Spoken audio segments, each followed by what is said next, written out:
وبرکاتہ۔ الحمدللہ والصلاة علی رسول اللہ صلی اللہ علیہ وسلم۔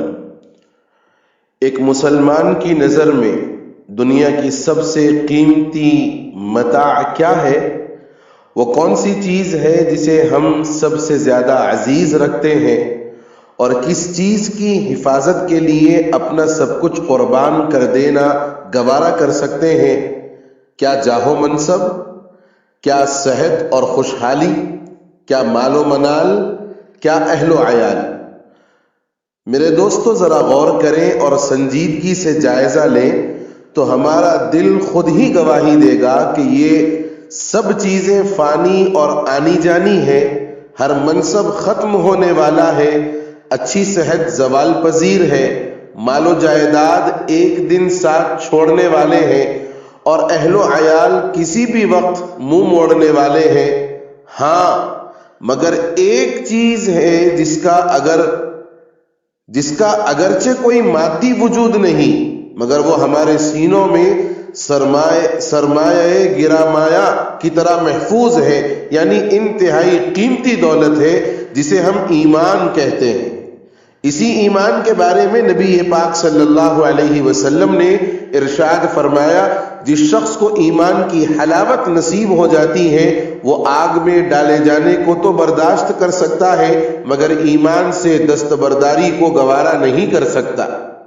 ایمان کے بہت سے تقاضوں میں ایک اہم تقاضا یہ بھی ہے کہ مسلمان اپنے ملی تشخص کو برقرار رکھیں، اپنی تہذیب و ثقافت کی حفاظت کریں، اور اغیار کے تمدن اور ان کے رہن سہن سے، ان کے طور طریق سے اپنے آپ کو اور اپنی نسلوں کو بچانے کی فکر کریں۔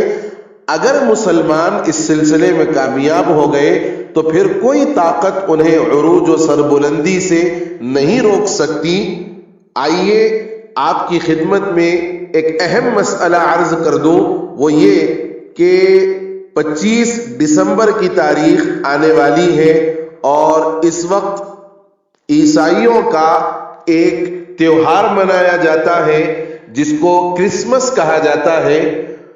میری کرسمس کہنا کیسا ہے اور اس کا کیا مطلب ہے؟ کیا ہم کسی عیسائی کو میری کرسمس کہہ سکتے ہیں؟ میری کرسمس کا مطلب ہے اللہ کے بیٹا ہوا ہے، مبارک ہو۔ اللہ کی پناہ، نعوذ باللہ من ذالک، ایسا عقیدہ رکھنا کفر ہے جو مسلمان سے ایمان ختم کر دیتا ہے۔ اللہ تعالیٰ قرآن کریم میں ارشاد فرماتے ہیں، قل هو اللہ احد اللہ الصمد لم یلد ولم یولد ولم یکن لہ کفوا احد۔ اے پیارے نبی، آپ کہہ دیجئے اللہ ایک ہے، وہ کسی کا محتاج نہیں ہے، نہ اس نے کسی بیٹے کو جنا اور نہ اس کو کسی نے جنا ہے، اور نہ کوئی اس جیسا ہو سکتا ہے۔ ہم مسلمان ہیں، نہ تو ہمیں میری کرسمس کہنا چاہیے اور نہ ہی ہیپی نیو ایئر کہنا چاہیے۔ عیسیٰ علیہ السلام کو عیسائی اللہ کا بیٹا مانتے ہیں اور ان کی پیدائش کی خوشی میں کرسمس ڈے مناتے ہیں، تو برائے کرم مسلمان ہونے کے ناطے کبھی میری کرسمس نہ کہنا، یہ بات ہمیں یاد رکھنی چاہیے کہ ان الفاظ کے کہنے سے ہمارے دین و ایمان کے خطرے میں پڑنے کا اندیشہ ہوتا ہے، اور ہم یہ بات جانتے ہیں کہ مسلمانوں کے دین و ایمان پر ڈاکہ ڈالنے اور نت نئے ہتھ کنڈوں سے ان کو ان کے ایمان سے دور کرنے کی سازشیں دشمنان اسلام ابتدا سے کر رہے ہیں۔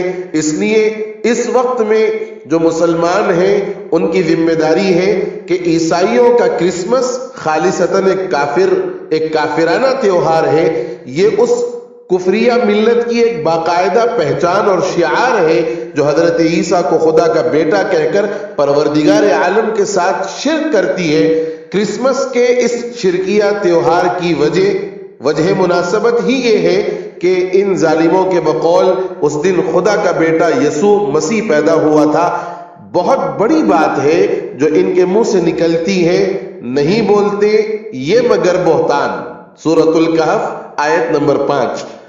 مسلمانوں کے لیے جائز نہیں ہے کہ وہ ایک ایسی قوم کو جو معاذ اللہ خدا کے یہاں بیٹے کی پیدائش پر جشن منا رہی ہو مبارکباد پیش کرنے جائے اور اس خوشی میں اس کے ساتھ کسی بھی انداز اور کسی بھی حیثیت سے شریک ہو، یہ عمل بالاتفاق حرام ہے، بلکہ توحید کی بنیادوں کو مسمار کر دینے کا موجب ہے۔